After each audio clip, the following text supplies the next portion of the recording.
Welcome to Show Up Arizona, which airs on iHeartRadio across the state of Arizona. My name is Billy Harfosh, and today we don't have a politician. We have something a little different. We have a musician, an artist, a producer, and maybe the only person in the state of Arizona that has better hair than me. No. B. Howard, what's up, man? What's up? You can't, oh my God. Really? I mean, that is some seriously cool hair. We got to talk products later, but Okay. we'll keep that off camera.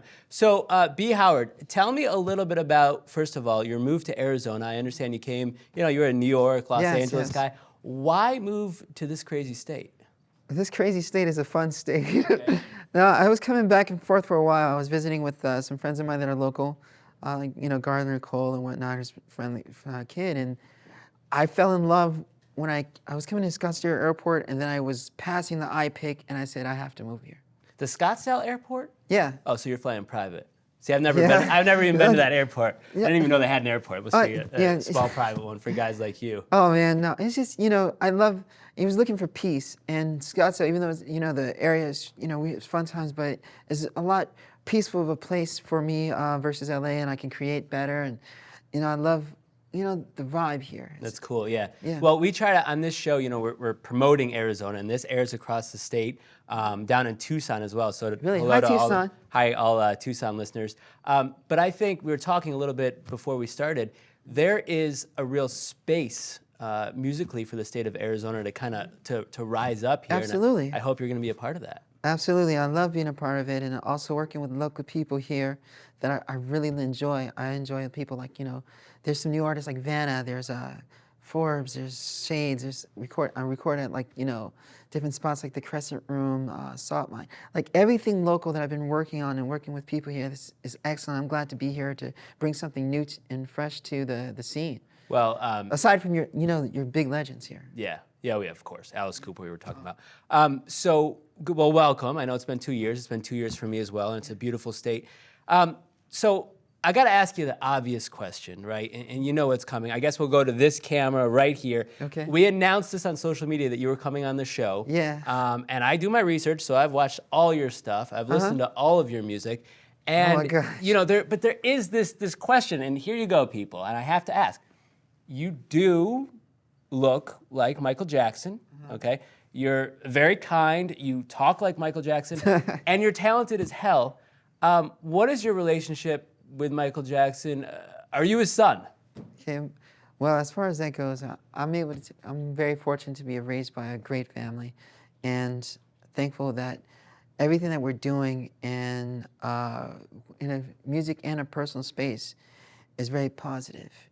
And we actually have some new recordings that we have coming out together, and some different things that I want to talk about in a later date. Okay. I don't want to give it all away. All right. I'm very thankful. So, but I mean, what is your relationship with the Jackson family? I mean, when you say your family, I know you've worked with the Jacksons as well in the past. Yeah, raised there and everything. There's a lot of things that are out there and stuff like that about me, and most of what we like to keep it is at the music and at the spot of becoming who I am. Sure. Yeah. Who I am is individual. Yeah, I can and that's what's imagine. important. I can imagine it might get a little bit annoying, redundant, like people saying that. I'm sure when you get recognized out there, people probably mention it when you're out and about. It probably it's getting old, isn't it? Guys like me haven't asked this question. Well, the thing is, I'm very honored to be able to carry that in some sort of way. I'm very thankful that family and all of us, we also, have your support. But more likely, what's more important to me is supporting my music, supporting who I am as an individual aside from everybody. I'm not here to piggyback on anyone. I'm not here to just be like, that. I want to. Right. It's not about Michael Jackson, it's about B. Howard. Yes. I like that. That's a very healthy perspective. So then let's jump into the music. We Are Champions. I love the track anyways, but right now, let's be honest, we're living through a pandemic, times are different. And tell me about the song, the motivation for writing the song and performing it. And also, I understand it's also benefiting frontline workers and UNICEF. Yes. So the song We Are Champions, it came from a friend of mine, Vanessa Wu. And we always hang out and stuff like that, and we wanted to make something that represented our brotherhood and, between U.S. and China and all of that. And this positive message we held on to it, and it's transcended into this current time where it's needed. And, we shot a video for it, and it's been able to touch and reach different people, and we want to continue to do that. A lot of people. I mean, you're talking, it has a lot. I don't know how many views it has, but Yeah. it's going to keep going up and up. How have you been personally through all this? Obviously, as a creative, as an artist, but just as a man. I mean, it's been really strange. I often tell the story of when I wake up in the morning and I go to my bathroom and I'm brushing my teeth. Yeah. Like, everything's fine in the world. And then all of a sudden, I take a shower and I get out of the shower and I wake up and I'm like, oh, I forgot. Like, we're in the middle of this coronavirus, this COVID-19. It's strange, isn't it? I've experienced a lot. This COVID thing has brought me a lot of, different hurts and a lot of different greatness at the same time.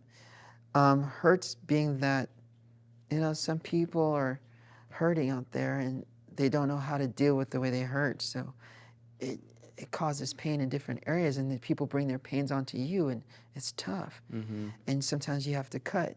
Mm-hmm. And on the other side has gotten me closer to my family, closer to my people, and being able to not be so busy and to take time in my personal life, which I don't really do so much.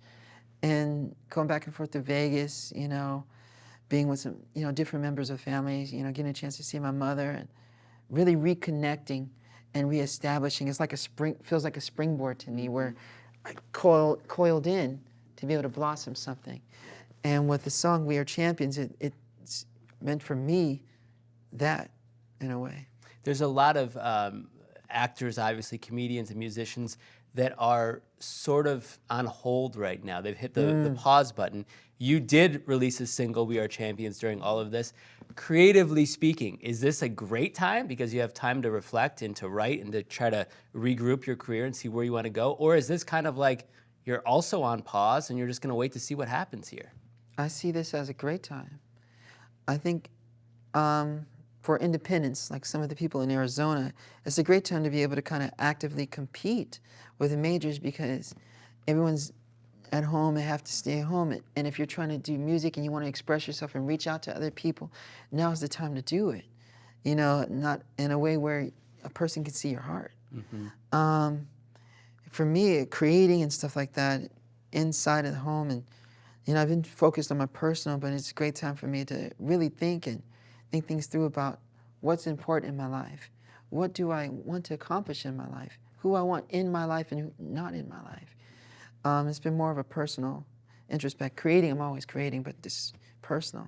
I want to talk a little bit about your live shows, your live performances. Yes. I understand, I think when you made a decision, you're kind of a child prodigy, right? And you were very young. How old were you when you first, did you go over to Asia and start performing there? How old were you? When I first started going over there, I was like somewhere like between, 19. No, actually, my first time in Asia was maybe 13, 14. So you're 13, 14, you're really young. You've toured the world. You've been to Europe, you've been all over. I mean, how many countries have you performed in at this point? There's been a few. Been a few. I can always go to more places. Right, and so you have your performances, you do your meet and greets, you meet people. If that is over for the next couple of years because of this pandemic, what are musicians supposed to do? Is it just the new streaming YouTube model and doing live performances on YouTube? Again, there's so many other outlets to be able to connect with your fans to make them happy. Connecting with people and making them happy through your music. If you have to do it via Zoom, do it.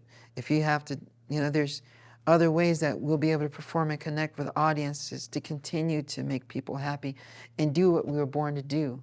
A lot of people have been depressed, that they're not able to go out and perform and definitely hands-on connect with them. But wherever you can do it, try it, It's not over. Take me back a little bit to your childhood. Obviously, you're ultra talented, you're singing, you're dancing. I assume you were good at school, good in school? Yeah. Good Honor in school, roll and college honor roll, prep the and whole stuff. thing. And then you have this talent and also this association with the Jackson family and association with a lot of high-level artists you've worked with. Could you have a normal childhood in the sense that I did? No. Tell me about it. You have different experiences. We're able to travel a lot and stuff, so it's hard to connect with a lot of people and keep your friends in some places. Sometimes you're moving around a lot. And people come at you in so many different ways. You never know what anyone wants. The hate? Do you get hate too? Yeah, you get Growing up? both. Yeah? Yeah, it's hard. And so know, how you did get you stay bullied. confident? How did you deal with it? Oh, I like music, and I stay close to my family and friends, and just stay with music. Do you miss any of that? Do you feel like you missed out? You know, often when I talk to people, I don't. I really don't feel like I missed out. You started so young, though. You started so young. You were on the road at such an early age. But the thing is, it's like, you know, you miss out on some basic things and some basic social skills, you know, something like that. But we were able to go to a lot of places. We went to Disneyland. We went to, you know, SeaWorld, and traveling all these places and meeting all type of different people, like governors, presidents, ministers, and all these people, different types of variety of people from around the world. So you lose some and you win some. It's been worth it. Yes, and fortunately now that there's internet and everything, you're able to talk to people about your experiences, and other people can live through you with your experiences. And B. Howard, what was that? Sorry? And you can share. You can share. Sharing is caring, Yeah. for sure. B. Howard, do you look at yourself right now as a solo artist, or do you still wear that producer hat? Because I know you've been very successful on both. the production side. So what are you right now? Who's sitting here? B. Howard the artist or B. Howard the producer? I'm the same. It's like asking Batman if he's Bruce Wayne or Batman. Well, it depends on what he's wearing. Yeah, what he's wearing, he's always the same person. So I'm the same person. I'm just like, you know, either way, it's like when I approach something, if it's in the creative space, if I'm supposed to produce somebody, then I'm wearing that hat. And at the same time, I'm thinking about me as an artist, what I would love to hear from a producer to help me get through a certain part, and I'll pull that out. And then vice versa, when I'm in the booth, okay, what would I need to know as a producer to help get whatever out of the artist, or help the producer be his best? That's interesting. So I'm both. So as a producer, it's helped you in your music career. Yes. That's interesting. I heard that. I was watching Joe Rogan the other day. I don't know if you watch his show, but he was talking about teachers of MMA and jiu-jitsu are actually better jiu-jitsu players, because when you're on the other side, you learn more about yourself. Right. So maybe I should start teaching people how to dance, because my dancing is terrible. And then I can learn how to interview. Yeah, there you go. I think you do a good job. Yeah, I'd like to just kind of finish up with this. We Are Champions is out. We are in the middle of a pandemic. We talked about you can't really travel the world and do all these live shows. What does the next 6 months to a year look like for B. Howard? What are you really focused on right now? I'm really focused on connecting with my fans and creating different technological ideas to elevate not just myself, but those around me, to also connect with fans, uplift people, do whatever we need to do to keep everybody's mind in a safe space. You know, mental health has been very serious during these days. I want to just do my part to help. Yeah, and what do you do? I know you have a lot of followers on Instagram, on Facebook, at B. Howard. Is that Howard you Official. on there? Is that you, B. Howard Official? Yeah. Is that you? I mean, if you get a message, are you the one responding, or do you have people for that? There's a variety of people. I do get the chance to look over messages. There's a variety of different people, because sometimes, again, with this life, you're very busy in the studio and recording, and, you know, people have these whole things. You know, it's better to have connection with your fans in any way that I can get in touch with my fans or get messages from my fans, almost like fan mail. You know, the person's not going to see all the mail until they actually get there, but there's always someone collecting and receiving. Yeah, things change, Filter. right? It used to be snail mail. I remember sending letters out to people. Oh, yeah. And you used to want autographs. Now it's like, no, just a selfie. Yeah, just a right. shout out on Instagram and a selfie is all people care about.